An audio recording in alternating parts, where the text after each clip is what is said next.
All right. Hello, everyone, and welcome. Thank you so much for joining us today. My name is Crystal Garcia, and I serve as the manager for Strata Experiences for Strata Leadership, and I will be your hostess for today. This is a webinar, and so you probably already noticed that your video and audio features are not functioning, but don't worry. We'll have different means for you to engage with us, and I'll cover those a little bit later on. And so you are here for part 2 of our 3-part series, Self-Awareness for Leaders. And so if you joined us for part 1, thank you so much for coming back and for being here with us.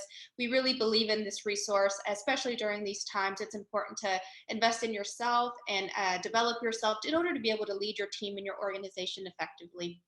If you're joining us for the first time, you missed part 1 or you didn't know there was a part 1, don't worry, that video is actually available on our Strata YouTube page.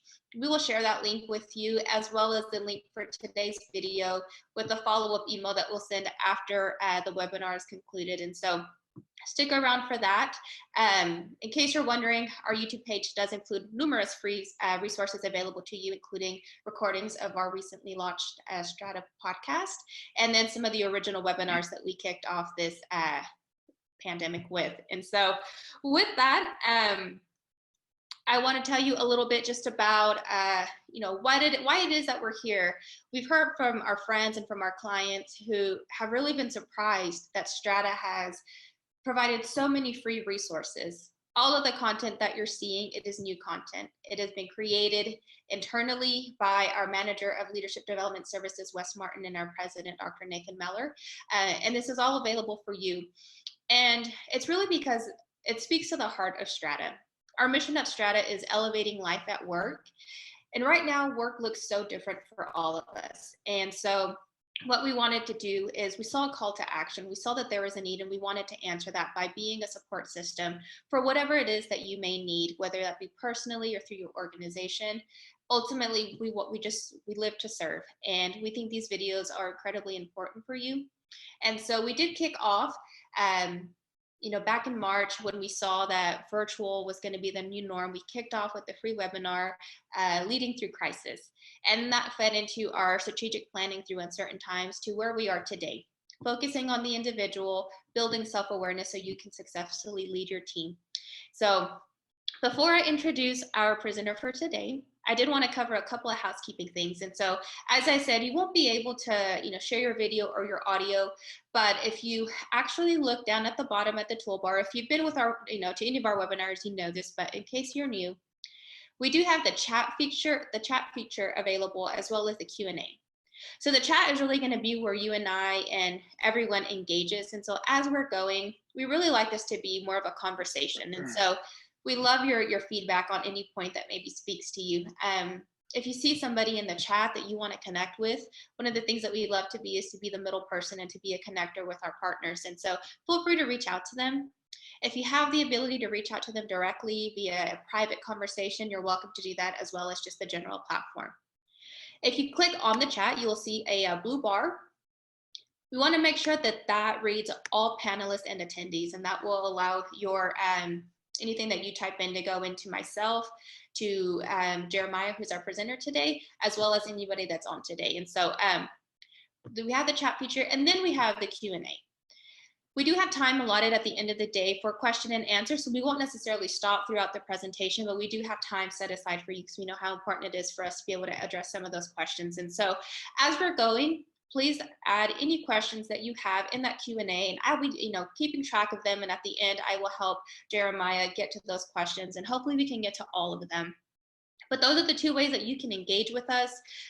Utilize those. If you have any questions or you want to maybe connect directly with me or with Jeremiah, you do have that option to send that chat privately, and then we'll follow up with you after today. Aside from that, I do want to just kind of get us started today with a poll. And so again, just wanted to build that engagement with you and get you familiar with some of these features, but also this will lead into our presentation for today. So the poll today is, you should see it. Now, we understand that with some of the firewalls that maybe some of your companies have, you may not see the poll. Don't worry, it's not going to alter your experience at all, but it is just an engagement piece. But you can see that on the screen. The question is, or the prompt is, I can give constructive feedback to my boss and it would be received well. This is anonymous. Go ahead, if you can see this, respond to that question. Your options are strongly agree, agree, disagree, or strongly disagree. And so take a few minutes and respond to that.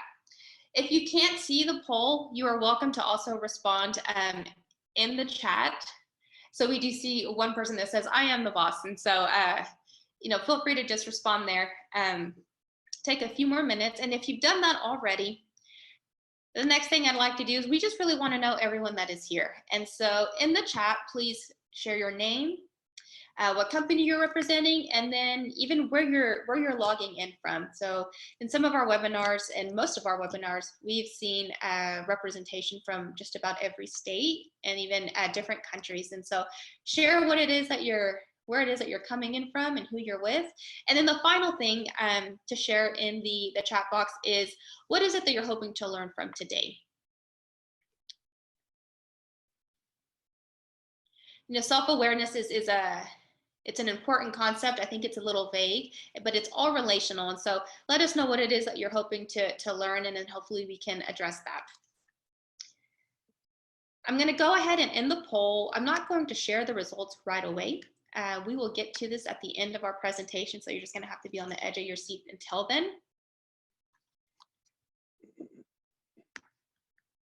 Alrighty, so in part one, our manager for Leadership Development Services, Wes Martin, introduced us to self-awareness.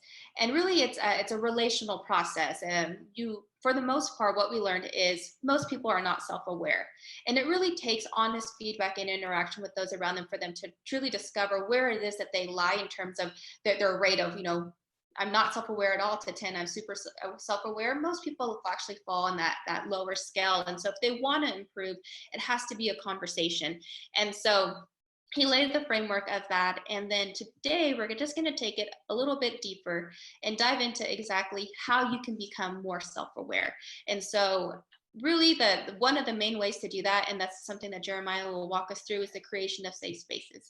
And when you think about what a safe space is in the workplace, I can't think of anybody better equipped to talk about this than Jeremiah. He serves as the Executive Vice President for Strata Leadership. In his role, he leads a small but mighty team in leadership development and is serving others. His background is in occupational safety and health, and he's currently pursuing a master's in organizational leadership with York College. Outside of being the driver of our culture, he is a father of 3. He and his wife, Whitney, are avid outdoors people. They love to spend time outdoors, hiking and biking and just living life in Colorado if they could. His spirit animal, his self-proclaimed spirit animal, is a golden retriever. And if you know him, you know that fits him to an absolute T. That's basically Jeremiah in a nutshell. It is being outdoors and golden retriever. He is honestly somebody that exemplifies being honest, self-aware, knowing your strengths, your weaknesses, and knowing how to call on your team to fill in the gaps. And that's something that drew me to Strata. It's ultimately why I'm here and a part of the team. We're lucky to have him. You all are definitely in for a treat today. But with that, Jeremiah, I'm going to turn it over to you to kick us off. All right. Well, thank you, Crystal. I'm really excited just to be here with everyone today. I'm getting my screen set up here. So I'm about to jump in here, but first I just wanted to tell you a little bit about myself. Like Crystal said, and I guess I am a golden retriever. As we talk about self-awareness, I'll touch on that in a little bit, but I am a father of 3. I am an original Okie, and I love Oklahoma and love the people of Oklahoma. I don't think you can find better people outside of this state. So thank you for joining us. We've been really honored and humbled at the outpouring of just attendance on these webinars. So I think we're striking a nerve, and we try to listen to you and bring relevant content. So if you've got more ideas of how we can keep presenting some of these throughout the rest of 2020, it doesn't look like the need for this type of thing is going to go away this year, right? So as we jump in here, I'm really excited. At the end, like Crystal said, we're going to have a chance for questions. So please shoot those to Crystal. We're going to stay on here just like last time and answer those questions and get to them. And if we can't, and if you think of a question later, we're always here. So we're going to give you our contact information. So like I said, Crystal said, I've been leading this team here. I've also been just leading teams. I've had the honor to lead teams for over the past 10 years. So relatively new to it. I would consider myself green. There's a lot of you on here that have a lot more experience than I do. And so that really prefaces how I want this presentation to go today. And I want to set the table that saying we're co-learning here. Your wisdom, my wisdom. I hope we can bring this together in the conversation later as we answer some questions. And I want to dive into the trenches today with you. I'm going to share some personal stories of my failures. I've learned a lot from leading people. Really, I've learned more about myself than other people. And that has just been really humbling as a leader. And you can only imagine, I'm sure you've got some great stories too. So 2 weeks ago, Wes Martin kicked this 3-part series off with the definitions of self-awareness. He really spent the time presenting a lot of bad news, right?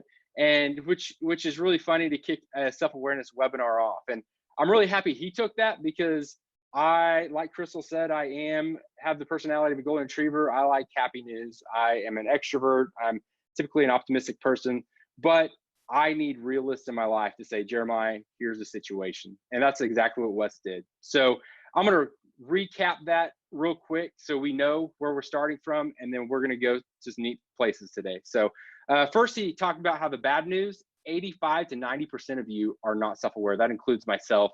And so even those of us that think we're self-aware, most likely we're not. The really bad news, the more power and experience you have, the less likely you are to be self-aware. The even worse news, self-awareness is a critical component of leadership effectiveness. If you've been in a leadership role or management role, you absolutely know the truth behind that. Today, I get to share the good news. So thank you, Wes, for setting me up for that. The good news, you can improve your self-awareness, and I can too. And so today we're going to talk about a few ways to do that. Just to recap again, when we're talking about self-awareness, we're talking about the tension between two things. The first of that is understanding who you are as a person, and that would be internal self-awareness, starting from there. I know my identity, I understand how I think. I've spent a lot of time asking myself, why do I think like that? And it can really trap you in this bubble if you're not careful. And that's the importance of external self-awareness. External self-awareness is really how others see you. And so that's what I'm talking about with the tension. I may see myself one way, it may or may not be true, because even though I see myself that way, my team may not, and those around me may not. And as we know, perception continues to be reality in our worlds in leadership. I'll give a quick example of that. One is the golden retriever. I know that I can come off friendly and warm. I also, and I don't mind that. And then when the team starts calling me a golden retriever, I realize those match, right? One thing, here's an example that doesn't match that is during this work from home, I decided I'm going to try to grow a beard. I am almost 40 years old, and surely by now I can grow a beard, right? You can tell it might be a struggle for me. So I grow a beard, I shave it into a mustache and get on a Zoom meeting with the team. And they are like, what is that? And I'm sitting here thinking, well, police officers have mustaches, really awesome manly men that chop down trees have mustaches. I'm going to grow a mustache. Well, the feedback they got did not match my internal feedback. And so I learned from that. I shaved it off. And so that's a fun little example there. But again, today is all good news as we jump in. And I want to start off with this quote from Dr. Tasha Eurich. If you get on YouTube and Google her name, she's got some great TED Talks. We pulled some of this research from that. So definitely want to credit her in that. Please feel free to jump on there. But she says, with the right approach and true ongoing commitment, you can foster a culture that encourages communication and feedback at all levels. One where honesty trumps hierarchy and even the lowest ranking member feels safe putting problems on the table. So speaking of tables, I know it's been a couple months for some of us. Some of us have continued coming to the office, but I really want to identify where each of us are, and I want to help lead you in that. So this is a webinar. I can't see you, so we're moving to a moment of integrity here, but I want to identify where you are and help you identify that. So if you can close your eyes, I want you to focus on and picture this conference room table, your conference room table. Where do you meet with your team at? And I want you to sit there and put yourself, really tap into that psychological moment and that emotional moment of there's a crisis or an idea on the table, or there's a moment of conflict. And I want you to try to find that emotion. And what that's going to do is really tell you where you are with this idea of feedback and safety within your organization. We're gonna continue talking about that. So if you found that, open your eyes, and we're gonna move on, and we're gonna come back to that later. So be able to just jump right back into that when we keep telling stories later. So this is important to note, especially for some of us that are more analytical and operationally minded, wanting to know the data on this. And there's a lot of data on self-awareness and the impact on the bottom line. So Korn Ferry study, the study tracked 486 publicly traded companies over a 30-month span from July 2010 to January 2013. They found that poorly performing companies, employees had 20% more blind spots than those working at financially strong companies. The second thing is poor performing companies, employees were 79% more likely to have low overall self-awareness than those at firms with robust rate of returns. That is important, and why that's important is because this is not rainbows and unicorns. Soft skills deliver hard results. Self-awareness is not only an individual level characteristic, it is also an organizational level characteristic. We talk about this at Strata Leadership. One of the things we do at Strata is partner with organizations that want to do an internal leadership academy. And we walk them through 4 pillars of really self-awareness, but these leadership principles built on the self, the team, the organization, and then the community. And throughout those, you can't lead your team if you don't lead yourself, and you can't lead the organization and impact the organization if you don't align your team with your organization. And you're not going to continue existing if you're not aware as an organization of what the communities need around you. And we're seeing that more than ever right now in this crisis, as we really take on this conscious responsibility as organizations. Again, soft skills deliver hard results. We're not talking just about some make-believe thing here. We're talking about hard data, hard science behind a lot of this. This impacts your bottom line, and that's why this is so important to realize. As we compete out in the markets with our competitors, this can set you apart as you go toe-to-toe with them. You know, what can an organization do to ensure that self-awareness is part of its DNA? Well, there's really 3 steps we're going to cover today. One is really the foundational safety. That is a start to anything within an organization. The second is learning how to give feedback, and the third is learning how to take feedback. And so, number 1 here, create a culture of high psychological safety. And Amy Edmondson, again, she has some great stuff out there. If you want to Google her, we also did a lot of research on her. She's got some phenomenal things out there, but she says this about psychological safety. Psychological safety is a shared belief that one will not be punished or humiliated for speaking up with ideas, questions, concerns, or mistakes. So this is what we're talking about, is the safety is the foundation of a culture that has healthy feedback. And that's feedback up and feedback down the chain of command and hierarchy. And so as we try to flatten this, and going back to the table, let's jump back in real quick on that emotion that we identified earlier. What emotion were you feeling, right? And we saw in the chat, some of you feel comfortable going to your supervisor, some of you don't. Some of you may or may not feel comfortable going to your employees, or you may not. And so one of the things is being able to flatten that hierarchy. And so as you identify that emotion, what happens when you throw an idea out in a meeting? And it may not even be a great idea.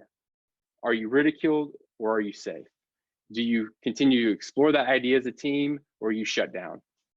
And so right here, Amy Edmondson continues talking about this idea. And here's the reality. We're scared, and we're programmed to be scared through a lot of nurturing of that. Self-preservation is real, and that's what we're talking about here, self-preservation. How do I protect my job, my resources as an individual, and really hold back from contributing to the organization as a contributor on the team. And so we're really trained like that. If you think back through history and through your life, even through our education system, we're rewarded for raising our hand in class. And then what? You're either right or wrong. And if you're wrong, how does that feel? Going back to the emotion of that every time, it reinforces that idea of positive or negative. And so we're either welcomed, that wrong answers are either welcomed and failure is welcomed, and we can try to work through that as a team, or it's ridiculed. And so what happens is, because we are coming from a place of self-preservation, no one wants to look ignorant. So what do? We don't ask questions. And so as a team, if we're not asking questions, and supervisors, if we are sitting here and our team's not asking questions, that's dangerous, and that's a red flag.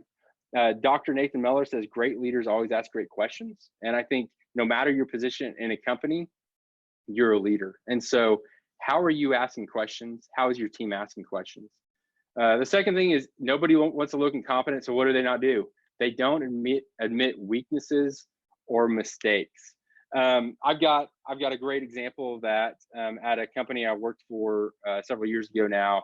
And I was managing the sales team, and somebody came in, actually in another department. They're going to help us on the back end on some stuff. And we were sitting there, and his supervisor, she said in a meeting, not to him, but to the team, we were talking about pet peeves. And she said, my pet peeve is people that ask questions that they should know the answer to. And so what does that do? That reinforces the culture that we had there. And that's absolutely the culture we had there.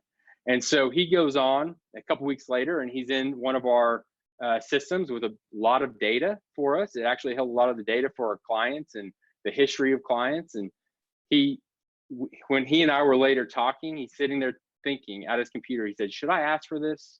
Should I ask if I should push this button? I think I know what this button does, and I think it's going to do what I think it does, but I should probably ask. No, I'm not going to ask, because I should figure this out on my own. Now, there's a balance there. Absolutely. You don't want somebody that is asking the same question over and over. Like, let's learn from our questions. Let's learn from our mistakes and move forward. This was not that situation. He pushes the button, completely erases all this data for the company. This is a big deal. And so that sparked the question of, well, why didn't you ask? And while he should have asked, this is not 100% on him. This is on the organization and the managers. We had not harbored a culture of safety where he felt like he could grow as an individual and help contribute 100% to the company. So that's the importance right there. So that's what we're talking about. No one wants to look intrusive, so they offer ideas. I don't know about you, but I've worked in places where people get really defensive. You throw up an idea that may not be within your department, and it may be the best idea. It may be an innovative idea, and it may drive a brand new revenue stream for the organization, but it gets shut down because we're too insecure and we haven't created a culture of safety for our people. Again, safety is the foundation for so many things, including self-awareness. As we drive results and lead results for organizations, we've got to protect that.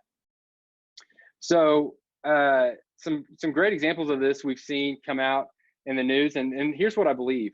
Everything we see regarding an organization, good or bad, came from a conversation that started around a conference room table or in a meeting room. And when we think back to things like Boeing, Toyota, or maybe just a typo. So some of our presentations, and you do the same thing, I'm sure, you may present to your team before you present them out in public. And that's awesome. That's what you should do. Here's the problem. Are you getting feedback on that? Because if we're not, that's telling us everything we need to know about an organization. Your team should be able to raise their hand and say, hey, I have a real concern about that. And then we can discuss that together in a safe environment. Hey, Jeremiah, your PowerPoint had some typos. And Crystal is phenomenal at being able to offer me that advice because she feels safe. And we're going to talk about how we do that in a little bit and why we're there and where our relationship is. So if you're like me, we all know somebody in our world that is a great case study for self-awareness. And his name's Michael Scott. And that's right. He is to me, a real character. I feel like I know him inside and out, even though he doesn't know himself or anybody around him. He's a character from The Office, and I believe that most of you have probably seen that show and you know what I'm talking about. As you watch that show next time, start thinking through the lenses of self-awareness. And that's one of the things that makes this character great, right? Because we're learning from him. However, if you look at season 6, episode 26, and actually somebody on our team threw this idea out there of, hey, this is a great example that everybody may know. Andy finds out there's an issue with a printer. They're catching fires. And so what does he do? Instead of really coming to the table and having an honest conversation saying, hey, I've got concerns about launching this product, he makes a video and he releases it to the press. And he becomes, actually the episode title is Whistleblower. And we see this in our world today. And why? Because we're not listening. We're not either taking feedback or giving feedback. And we're choosing either profit over people, or we were just blind to it. And that's what we're talking about, is this blindness comes from self-awareness. So I would ask you, what is your foundational safety? What's that culture of safety like in your organization? That's a great place to start. Again, negative. Nobody likes a negative person, right? I don't want to be a negative person. You don't want to be a negative person. But when we present an issue or concern and then follow that up with a solution, that's not negativity. That is a team conversation that should happen, that we get to explore together. So that's step one. Step one, again, we can't skip that step. Safety is really the first thing, one of the first things we learn in college, right? Psych 101, we learn about Maslow's hierarchy of needs. It is the core of our human condition of figuring out how do we operate as people together in community. Step two of the 3 steps that we've kind of come up here with Strata is lead by example. Every leader has to walk the walk. And I've got another great quote here. In the constant drive for competitive advantage, it turns out that helping employees to better understand themselves and fostering a culture of healthy feedback could also help to improve an organization's overall performance. You know, what if our organizations started competing based on really innovation? And we do, right? But what if I could ask any question I needed to my supervisor and my team? And even if it's a bad question, because we always make the joke, there are no stupid questions in this classroom. There's always some questions you're like, I don't know about that. But it is our responsibility. I remember when I first started Strata Leadership almost 3 years ago, we were doing some board development for a client. And I got the privilege to go along with Nathan. And Nathan and I were in this boardroom and we're talking to this board. And we were presenting this cultural analysis we had done. And the board came back and said, yeah, but I'm sorry, it was an executive team. And the executive team says, yeah, but we don't know how our board will respond to that. And we're not getting a lot of guidance. And Nathan looked at them, and this is something I'll never forget. And I've utilized this, whether it's personal or professional. And he said, nobody else is coming to fix this. This is you. Your board is waiting for you to make the actions. So fix this issue and move forward so that you can be successful. And I thought that was really powerful because from that sparked some really phenomenal raw conversations, and they moved into problem-solving mode. Through this presentation, getting ready for this, obviously we jump in and start doing a lot of research. And I can't wait to present some of that to you in a minute. But first, I want to unpack the idea we've got to normalize the process of giving feedback by giving feedback to others. Again, we're leading the charge as leaders. And you may have a supervisor or you may not. I imagine most of you on here are supervising people. And one of the things that I've learned through this, I thought receiving feedback might be the hardest thing for people. What we've actually learned is that giving feedback can be more difficult for a lot of people. And that's what we're seeing through here. And so it made me start thinking back through how I grew up and my entry into the workplace. And so if you know me, I played baseball for a long time. And in baseball, obviously you've got a coach. And when you have a coach, coaching and feedback go hand in hand. That is what feedback is. And so if we're talking about creating coaching environments, we're talking about feedback, constant feedback, this feedback loop. My coach, I remember I'd get up to the plate, I'd come off the plate, and he'd go, Jeremiah, hey, change your grip, check your grip, check your grip. Or it may be a little more serious where he'd wait till after the game and pull me aside and say, hey, what'd you think of that? How'd that play go down? Let's walk back through that. I want to give you some feedback there. So I graduate college, I get into my job, and I realize there's no coach. And why is there a difference? We're all competing. And so the goal of a coach, I was thinking about this, what does a coach do, and how does that correlate with what we do as supervisors? So the goal of a coach is to win by maximizing the talents of the team, but by providing continuous feedback. My job as a coach is to identify potential in an individual. My job as a boss is to identify potential in an individual and maximize that. One of the ways I started thinking about this was thinking back again to childhood, Pinewood Derby cars. Some of you know what I'm talking about, but for those that don't, they come in a little box and they're a piece of balsa wood, really soft wood. And you get 2 axles, you get some lead weight, and you get 4 tires. And the goal is to make this car go down this gutter as fast as it'll go. And so to do that, you shave the edges off and sand it until it gets more aerodynamical and it can become more efficient and go faster. And then you may move the weight from the front to the back, and you just play with it to figure out what's going to make it go fast. Well, that is what we're talking about here. How am I going to meet with Crystal, who you met at the beginning of this, and sit down and her and I have a conversation? And this might be her giving me feedback or myself giving her feedback. And so this is me saying, Crystal, I want the best for you. And here's an idea. What do you think about this? And in that moment is when I'm saying, what if we move the weight from here to here? What if we shave the edge down just a little bit? Would your life be easier as an individual? And outside the individual, that is going to impact and drive results for the organization. And so as we start seeing our team members like this and building a culture built on safety, a culture of feedback where we can share things both ways, where we break the hierarchical structure as we sit around the table and we talk through some of these things and humanize this. So we've got to recognize the value and the potential there. So some of the studies, if you get on Gallup, they do some phenomenal studies. I know we've all been on there. The 70% of a employee's satisfaction rate and engagement is based on the relationship between themselves and the manager.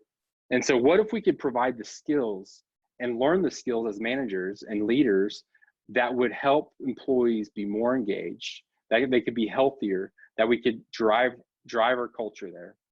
So we've got to normalize this by really sharing, not just as leaders, our job is to share the organizational mission, vision, values, but sharing a vision for, hey, this is who I see you as, and this is where I see where you can go, as I shave and give feedback in that tone. One of the things I learned was that employees want feedback, but they will not ask. That shocked me. As somebody who, I'm pretty loud, I'm pretty charismatic, I'll ask. I want to know, I want to learn. And maybe I've learned that over years, but I learned that today that most people don't want that, or most people won't ask. And so 53% of employees meet with their manager less than once per month. That blew my mind.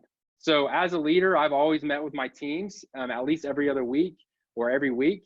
And sometimes that's been formalized and sometimes that's not. So that tells us what? That tells us as leaders, we shouldn't be scared to give feedback. That the invitation is completely open based on these studies. That our employees are saying, will you give me feedback? I need feedback. And managers, we want feedback from our employees as well. And I want to clarify that too, because I'm not talking about approval. I'm talking about knowing who I am, my internal self-awareness, and then I'm pinging that out like a sonar, right? Crystal, what did you think? Am I seeing myself right? Boom, boom, boom. And that tension grows and it sharpens each other between internal and external self-awareness. And so the invitation is completely open for us to step into this as leaders. And so as we step into this with courage and humility and patience and respect, this is something that's being asked for. So again, I like to say, is it the chicken or the egg? No, it's you, and it's the leader. And so it's as you and I learn how to step into giving feedback, they're ready for it. So how are we going to do that? So how to give feedback. I've got a couple tips. And again, I bet there's a lot of great information out there, but this is a very short webinar, so we could only present so much. But coaches coach through consistent relationship. The best feedback comes from people that know people. And so what I loved, I was thinking back through my coaches, and some of them I liked and some of them I butted heads with, and same with bosses, right? Some we love and just we're passionate and they engage and spark something in our hearts where I wake up Monday morning and I want to be at work. And then there's some that just kind of crush that. But as I thought through, why did I love some coaches? And well, it's because they knew me. And it's the coach's responsibility and the manager's responsibility to know their people well enough where if I know that something personal is going on in Crystal's life, I already know how that's going to bleed over and impact her professional life. And now I can sit down and help mitigate that and help her through that, not just from a professional level, but a personal level as well. So going back into that, I just want to reinforce the heart for the safety of the culture. We want to lead by giving the feedback. And then right here, focus. The next thing you want to do is focus on 1 or 2 developmental opportunities at a time. I think we've all been in a room when we've had that annual review where we're talking about something about 9 months ago, and there's a list of 26 things.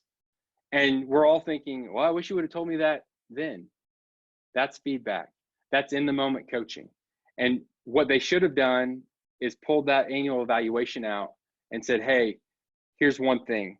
And after this, I'm going to get off this webinar and talk to Crystal and say, Crystal, would you tell me one thing that I could do better? And she's going to look at me and say, okay, you said about 47 times. And I'm going to say, did I really? Wow, I didn't realize that. And so now next time I know my blind spot because I would not have known that. And so we want to be very specific in this. Some of you know Lynn Watson. She used to work here at Strata Leadership. She is a phenomenal woman, but she said she had a story about she used to be in sales. And when she flew to Chicago, she came out of a sales meeting and she asked her boss for feedback. And he said, you know, you did a great job, but do you know how many times you said y'all? And I think that's a great example. He was very specific. He wasn't personal. And then he went on to talk about, hey, here's the behavior, and then here's the consequence. When we say y'all, and I'm an Okie, I say it all the time. I bet you do too. I love the word. It should be in the dictionary. But when we leave the state and we say y'all, people may perceive us in the professional world as, I don't know, a little unprofessional. And so I love that story. I think that's very relevant to what we're talking about. So when we give feedback, we want to keep it short, concise, and very specific. We want to focus on the behavior and not the person. And then we want to lead from there with, hey, here's, again, consequences and also rewards of here's what we could do. Here's where we could be. And here's the potential I see in you. And then where I think you can go. And so we're creating that efficiency by sanding it down through honest feedback. So step 3, receive feedback with grace and resolve. So step 1, again, is safety, creating that culture of safety. Step 2 is leading the charge, leading by giving feedback first. That way we can set the tone in our culture. And when we do that, we want to set it as a tone of growth, and I want to teach people how to be the best versions of themselves.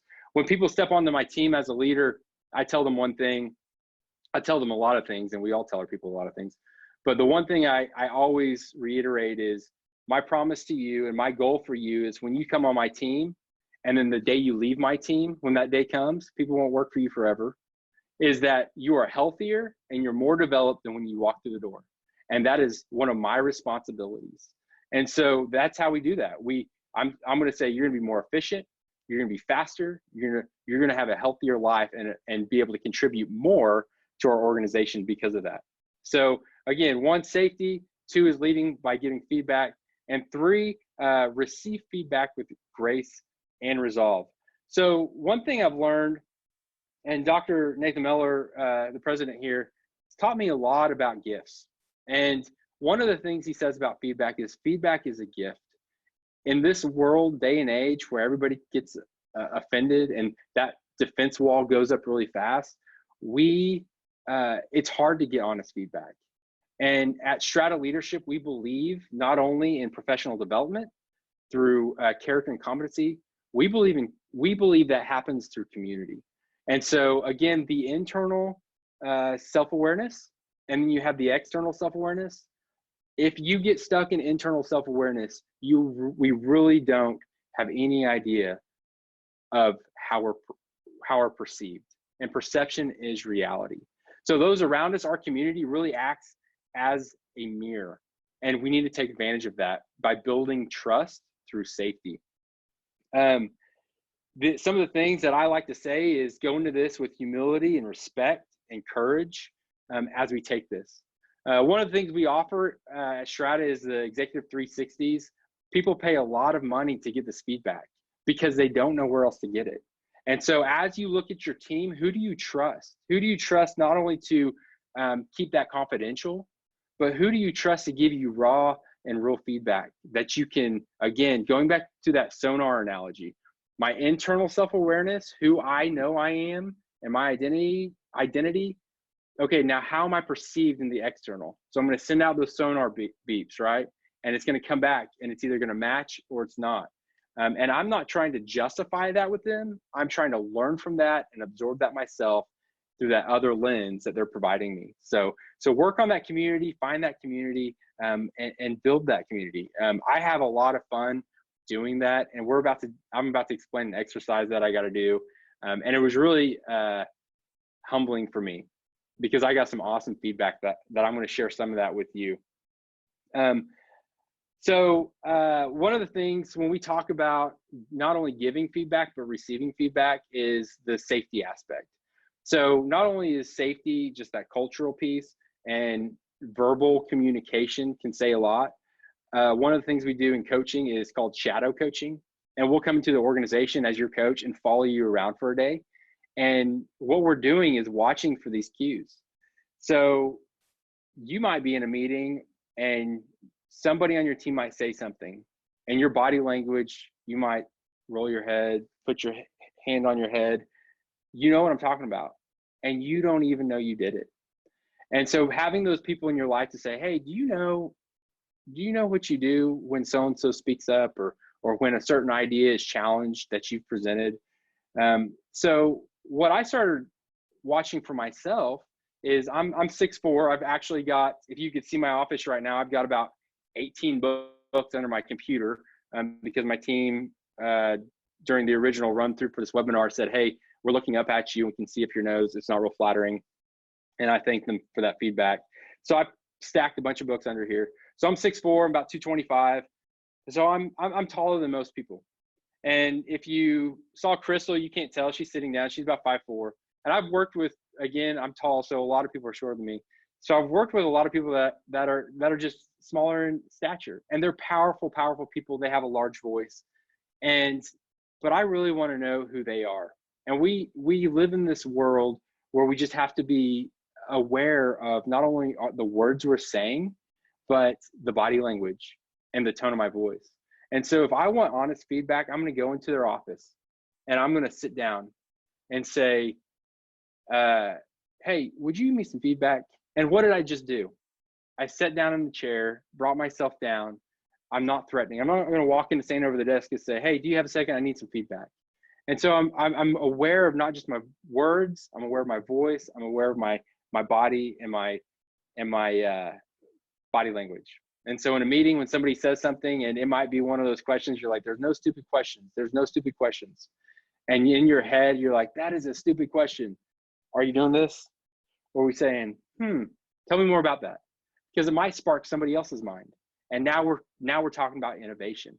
And that only comes through that safe work environment where we can provide feedback. So some of the things to think about when we're giving feedback and receiving feedback is the timing. When we're, especially now, self-awareness right now is we're all stressed. A lot of us are tired, and I hope you're finding this relaxing today and as you get to check out. But find that time when you're not stressed and you're not tired if possible, where you can really absorb that and think about that. And then also with your audience, as you're giving feedback, do the same with them. So we all know one thing about verbal language, the words are 7% of communication with people.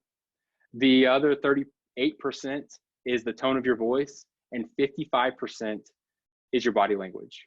And we've heard that before, but that is really important when we're talking about receiving, giving feedback. Another thing to remember is feedback's usually always confidential. So when Crystal comes to me and says something to me, I'm not going to turn around to Wes Martin, who led 2 weeks ago. I'm not going to turn around to Wes and say, can you believe what Crystal said about me and gave me that feedback? No, that's between Crystal and I. And then I get to choose, do I take that feedback or do I disregard that feedback? Maybe that wasn't healthy feedback. Maybe she was tired when she was giving that feedback and it really wasn't honest feedback. And the same thing when I give feedback too. So your coworkers are twice as likely to rate you accurately on your traits than you are. This is the importance of community. We're about to jump into this exercise on this next slide, and I'm really excited for you to learn something. Again, the sonar. Remember the sonar. The internal and external, I'm sending out messages as an individual and that I know myself and saying, is that how I'm presenting myself to my team and those around me? And hopefully I'm getting feedback. And so I'm going to show you how to get some of that feedback. One, I've already said, hey, let's lead by giving feedback because that can be hard for people. We're setting the tone of that feedback as a leader because we set the tone and the pace of our organizations. So make sure you lead with feedback and saying, hey, this is how you give feedback, just by example. And so on this next slide, I'm going to show you this.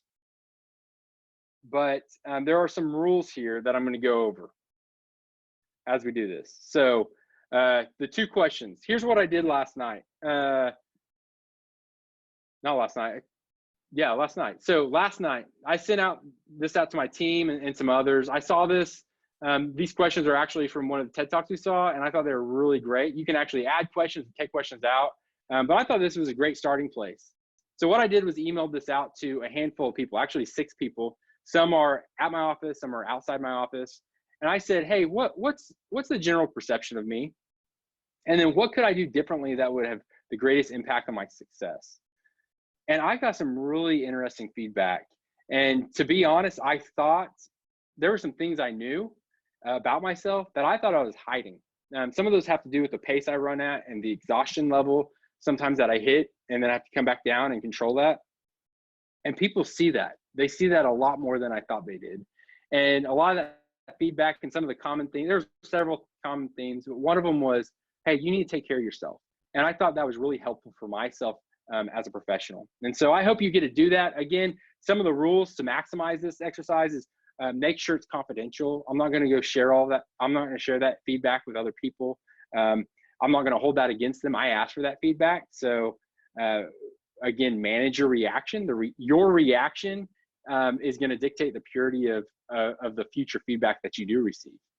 You don't have to justify or explain yourself to that person. That's not what this is about. This is about you taking the perception of yourself and digesting that as an individual. So you're taking the external, your external self-awareness, and you're digesting it and inputting and maybe adjusting internal self-awareness as you move forward, making sure that those are in tension with each other. So you're looking for that.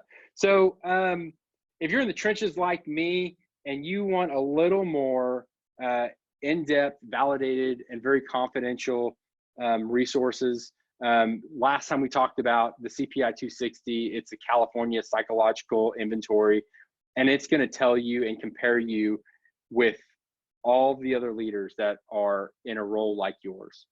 That compares leaders across the US that are in executive management roles. And I did that about a month ago. And you want to talk about a culture of trust? I actually allowed Wes Martin to walk me through that as a coach. And I learned a lot. So yes, as a supervisor, I gave a direct report, my psychological evaluation, and he walked me through that.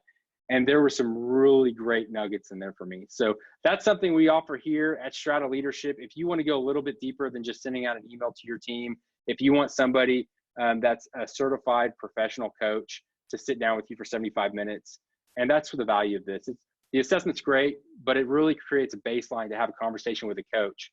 And there are some strong action steps in here as it identifies weaknesses and those strengths. So those action steps are going to show you, hey, here's how to protect yourself.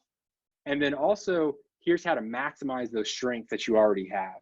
And so if you'd like to do that, feel free. I'm going to give you my information. You can call, even if you just have questions about it. Again, like Crystal said, I'm a golden retriever. I like people. And this quarantine, my favorite part of it is people calling me. And so call me, even if you just want some free advice, and we can talk through 20 or 30 minutes of some ideas of how to maybe gather some more feedback. So that's the end of the webinar. Foundation and safety, lead and giving feedback. Remember, don't forget to model receiving. We are going to have another one of these in 2 weeks with Dr. Nathan Meller.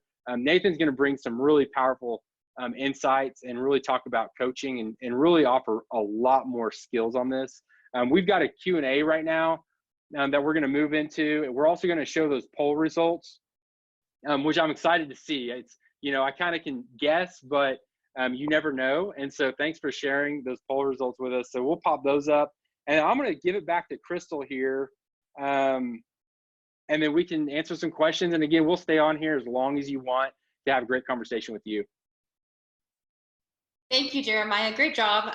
So incredibly helpful as we learn to walk along this journey. It's really uncomfortable. Giving and receiving feedback, even with the best of intentions, can be uncomfortable. And so really, I think it's a matter of learning how to do it well. And so here you can see the poll results. So actually, 52% of everyone here today agrees that they can give constructive feedback to their boss and that it would be received well. So that is great.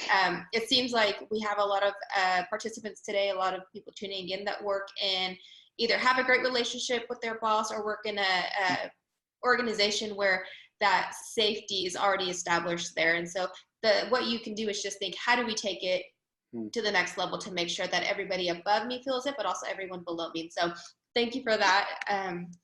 We do have a question here. Somebody asked Jeremiah, is there a piece of feedback? And so if you want to answer this, I'm also happy to chime in, but is there a piece of feedback that you received before that changed your life? Yeah, there's always nuggets as you go along your journey of leadership or life that definitely impact the rest of that. Crystal, I bet you have something on this. Let me think about that. There's definitely moments there that I can jump back in a minute.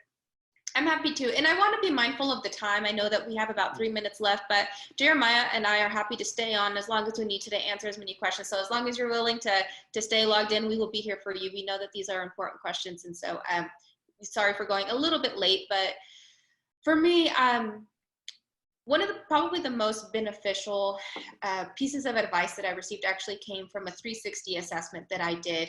And what came of it was that what I saw was a direct reflection of my first full-time job. I was projecting that experience was a little bit more of a negative experience in my role, even 10 years later.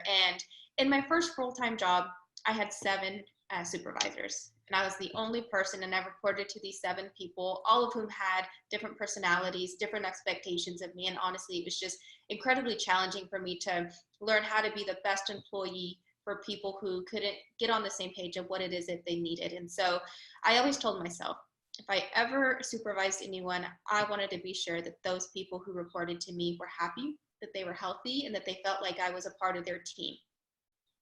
And when I did the 360 assessment, when you do that, you reach out to your direct reports, but also to some of your supervisors or colleagues. And what came of it was that my direct report rated me incredibly high, which was really, I was so happy about it. But those that supervised me, their feedback to me was that I oftentimes left them out in the dark. And so I didn't always include them in my decision planning. I didn't include them in my leadership development journey. And a lot of times they felt like they were playing catch up with me. And so when I sat and actually looked, I did meet with somebody and I looked through this assessment and really tried to understand what the results said. And I could trace it back to that first full-time job. And so what they said was, just think about the communication. What would you have appreciated at that time in your first full-time role, and give that to your supervisors? And so I've tried to do that. Communication is still something that I'm working on, and I'm sure if I were to ask Jeremiah, what is the 10%, he'd probably say, you need to let me know. I'm still playing catch up with you. And so, but that's honestly it was very eye-opening, and it was interesting to see how, that experience affected me, even today. So. Yeah, that's great. I just saw somebody ask, before too many people jump off here at 1 o'clock, can we get a copy of this presentation, send it to others? Yes, this is going to be listed on our YouTube channel. So please follow and subscribe on our YouTube channel for new podcasts. You can get access to those there, and free webinars just like this. And you can get on there. There's a lot of free resources there. We're also, if you like the PowerPoint, go ahead and take my email here. You can email me directly and request this. I'll send it to you, and feel free to share that as needed. Crystal, that was great. And you mentioned something that I may not have touched on in the webinar. You said something about 10%, and I just want to make sure people understand that, because that is a powerful piece for creating workplace culture and just setting the tone of expectations. One thing we do here is called the 10% rule. And the idea behind it is that all of your friends, all of your coworkers, your leaders, and your direct reports are going to give you that 90% out of 100. So when I get off here, I can say, hey, what'd you think? Hey, anything I can do better? They're like, yeah, that was okay. You kept touching your glasses. And there's a virus, don't do that. But there are some other things that you might have done better, but overall that was just great. It's called, they're sandwiching it, right? Don't do that. And what we talk about is, if we care about people, if we love people well, if we really care about the people that we spend most of our life with, which is our coworkers, then we're going to tell them, we're going to be brave and go that extra 10%. And so that has to be invited. And so the 10% rule is, after this webinar, I'm going to call Crystal and say, Crystal, will you 10% me? And she's going to stop and think and say, what's that last percentage that Jeremiah's not going to hear from anybody else? And she's going to say that to me, and I'm going to absorb that. And the reason you can't just go to somebody and say, I'm going to 10% you, is because it has to be invited, and you're setting the tone. And one of the things here is, if you're not asking for 10%, you're not buying into the culture. And the idea is that eventually this 10% becomes the culture, and everybody's asking it. So eventually they're going to ask the people they trust, and they're going to get there. I saw a question here that actually kind of relates to that. Somebody said, my boss would not take feedback well, and he needs it badly. Do you have any advice? I would say we're all leaders, no matter our position. And go back to step 2 in this presentation. Lead that. I would say leave that really with step 3 though. Go to them and say, hey, can I set up a formal meeting with you? And can you give me feedback on a regular basis? That would be really helpful for me. And then you're setting the tone, you're slowly creating the culture. Somebody asked before we got on here on our team, said, how long does this take to really shift a culture like that? And at Strata, we tell people, clients we're working with on consulting projects and OD projects, is it takes 10% of your culture to buy in to make a change. And so if you can get 10% of your people in your office space to buy into this idea that we're going to start providing feedback, this is going to be a safe place to offer ideas, and we're going to drive innovation and compete at a top-notch level, then over a 2-year period, it may take 2 years to really shift that culture where this becomes normal. And so this isn't an overnight thing. So I would suggest, go to your boss, say, would you give me feedback? And in moments, there may be moments where you can build a relationship with them. Because again, feedback's hard to give if there's not a relationship. A relationship is the entry level to trust, and trust is really the strong ingredient in safety. And so go back to them, start from there. Crystal, do you have anything to add to that, or do we have any more questions? We do have a couple more questions. I think just to add to that, it can be really challenging when the feedback needs to travel upward in the organization as opposed to downward. I think downward, you can establish that your confidence in your ability to have those conversations. But when it really, when there's some form of risk involved because the person you're giving the feedback to is your superior, or I don't like to use that word when it comes to organizational structure, but maybe your boss or your supervisor, it can be, if you feel like there's any sort of risk, then that is obviously your decision to make that choice to have that conversation. I do agree it is 100% based off of the relationship. I do feel like I could go to Jeremiah and say, have you heard of coaching? Let's talk about what that could do for you. And it would be just a great conversation. And he feels like he can do that with me. But again, I think not everyone has that, unfortunately, with their supervisor. And so, yes, exploring different ways, setting the example yourself by asking for that feedback, but also exploring what your organization has available internally. That way the onus on creating that change is not only on you. And so maybe exploring with your HR and sharing the resources that are available at Strata, and maybe having those conversations come in. So I think just analyze what that risk would be for you and then go from there. So we do have another question. It's kind of a lengthy one, but I will share here. How do you handle people with narcissistic behaviors in the team? So they get offended when their ideas are not followed and they cannot accept constructive feedback, or get contentious and shoot other people's ideas down because they disagree. How do you handle, somebody who is just difficult and is just not open to different perspectives? Yeah, there's a lot there. One thing is, like Michael Scott in the office, he would try to gather feedback sometimes. What he was trying to do is gather that feedback because he didn't know who he was, and so he didn't have he didn't have a high sense of self-awareness internally, right? And so narcissism, whatever the root of that is, can be hard to deal with. And if they're offended, that may be coming out of insecurity. And so in moments, again, if we can start looking at that person and figuring out, okay, how do we speak to them in maybe a positive manner of reinforcing some of their positive ideas, and then so that they know that they are heard and they don't have to keep pushing their idea. And then when others present ideas and that person, before they can jump in, maybe try to expand on that idea and highlight that idea, so that again, around that table, you're creating that safe space. The culture will weed out these types of people. Again, if somebody worked at Strata that wasn't about 10%ing, if they weren't humble, they weren't respectful, if they weren't a learner and had a growth mindset, they wouldn't last here, because the culture is that strong. And that's what we're trying to do. As you build a culture within your organization, and you can hire somebody outside to help, or if you have an HR team, they can help build that culture. But if you start living out the mission, vision, values of your organization, and building that culture of feedback, when that person shuts somebody down, that is not going to be tolerated by the culture, and the culture are the people. And so that'd be my suggestion there. Crystal?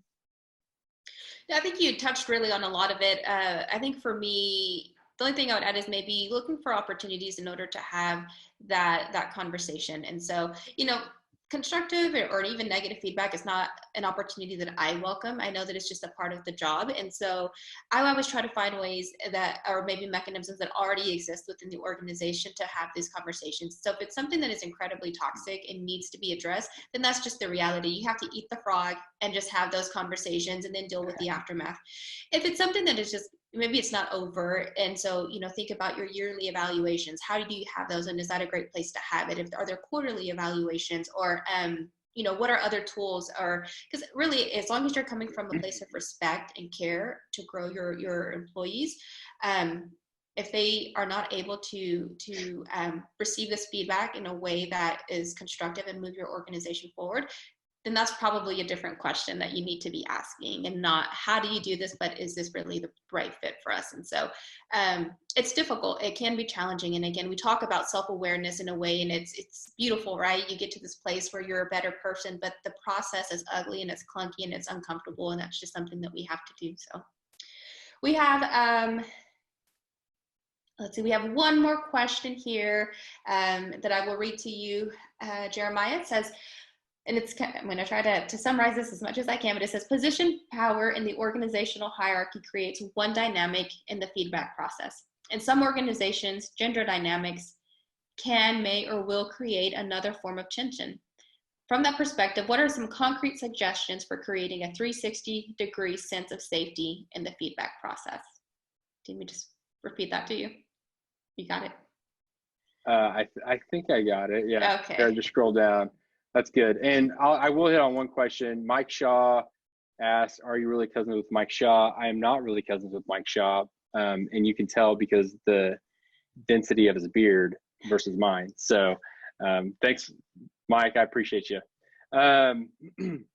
Will, I did, by the way, before I dive into this next question, I saw your chat question. Hey, shoot me an email. Let's set up a time to talk. I think that's really interesting. I think that's going to take a little bit of a phone call to walk through. I think I've got some ideas there. So, okay, so the position of power in the organizational hierarchy creates one dynamic and feedback process, which is true. In some organizations, gender dynamics can, may, will create another form of tension.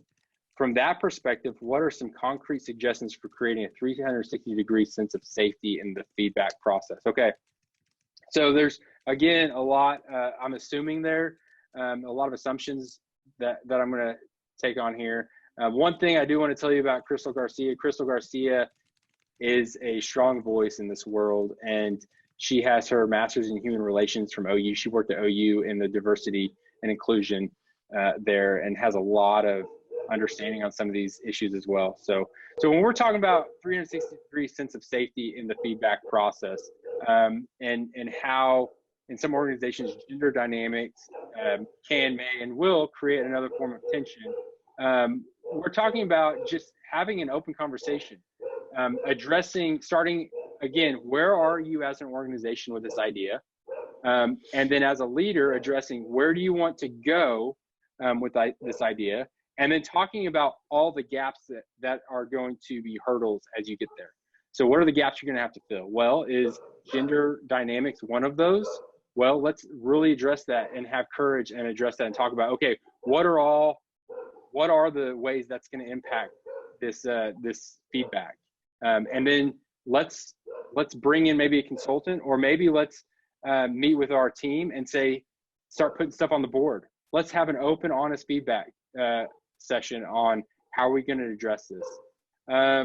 And in the hierarchy piece, this is where the culture has to adopt the feedback, and the leaders need to have feedback from their teams. We're hiring. Steve Jobs said it best. Hire smart people to do the job. I need to listen to my team.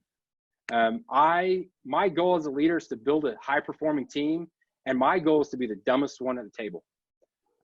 My team is going to tell me what they think, and I'm going to listen and digest that, and then I'm going to say, that's where we're going.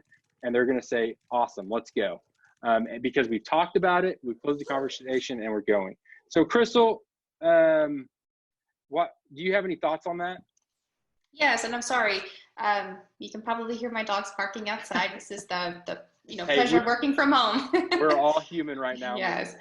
Yeah. So, it's very complex, and I think sometimes it was really helpful in a situation like this to maybe bring in an outside party, a third party that doesn't have a stake in this, doesn't understand the culture, doesn't know maybe the long history with some of the tensions and the history there. And so maybe bringing in a third party to maybe do something like a cultural analysis would be really beneficial.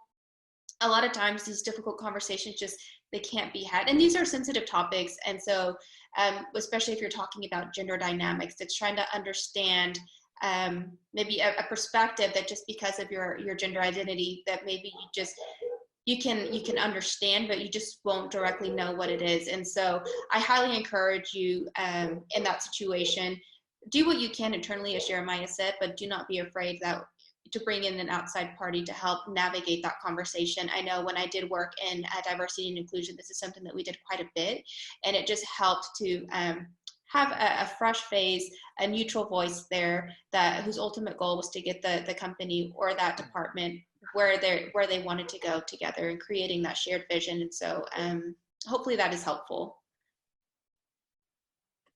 I think those are all of our questions. Just a reminder that this video is going to be available on YouTube, on the YouTube, like I, for some reason, keep calling it.